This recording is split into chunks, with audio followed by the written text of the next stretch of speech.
मोदी सरकार ने एक और सरकारी कंपनी को प्राइवेट करने की तैयारी कर ली है। मोदी सरकार ने विनिवेश के टारगेट को पूरा करने के लिए एक और सरकारी कंपनी पर दांव लगा दिया है, जिसके लिए 14 अप्रैल को एक बड़ी बैठक हुई थी। सरकारी कंपनी को खरीदने के लिए प्राइवेट सेक्टर की 4 कंपनियां मैदान में हैं। तो कौन सी कंपनी को बेच रही है मोदी सरकार, ये रिपोर्ट देखते हैं। मोदी सरकार ने एक और सरकारी कंपनी को बेचने की तैयारी पूरी कर ली। ये सरकार के विनिवेश लक्ष्य का हिस्सा है। सरकार को इस कंपनी में इक्विटी सेल से करीब 6000 करोड़ रुपए मिलने की उम्मीद है। इस नीलामी के साथ ही सरकार इस कंपनी का मैनेजमेंट कंट्रोल प्राइवेट हाथों में दे देगी। इसको लेकर जो खबरें आ रही हैं, उनके मुताबिक सरकार अगले महीने शिपिंग कॉर्पोरेशन ऑफ इंडिया के लिए फाइनेंशियल बिड्स मंगवा सकती है। कंपनी की इक्विटी खरीदने में कई कॉर्पोरेट्स ने अपनी इच्छा जाहिर की है और 4 बड़ी कंपनियां अपनी बिड अगले महीने ही सरकार को सौंप सकती हैं। उम्मीद की जा रही है कि शिपिंग कॉर्पोरेशन ऑफ इंडिया को खरीदने के लिए वेदांता रिसोर्सेज, सेफ सी सर्विस,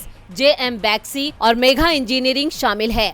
हालांकि इस बारे में अभी आधिकारिक तौर पर ना तो इन कंपनियों की ओर से कुछ कहा गया है और न ही वित्त मंत्रालय ने इसकी जानकारी दी है। शिपिंग कॉर्पोरेशन के विनिवेश की प्रक्रिया में तेजी आई है। इसकी वजह कंपनी की नॉन कोर एसेट्स को मूल कंपनी से अलग करके एक अलग कंपनी बना देना है। शिपिंग कॉर्पोरेशन के पास दक्षिण मुंबई में शिपिंग हाउस, पवई में एक ट्रेनिंग इंस्टीट्यूट और दूसरी कई बड़ी संपत्तियां हैं। कंपनी के विनिवेश के तहत इन कंपनियों की बिक्री सरकार नहीं करने जा रही है, बल्कि इन्हें एक अलग company shipping corporation of India land and assets limited को सौंप दिया जाएगा। पहले सरकार शिपिंग बिजनेस को बेचेगी, उसके बाद इन संपत्तियों पर विचार करेगी।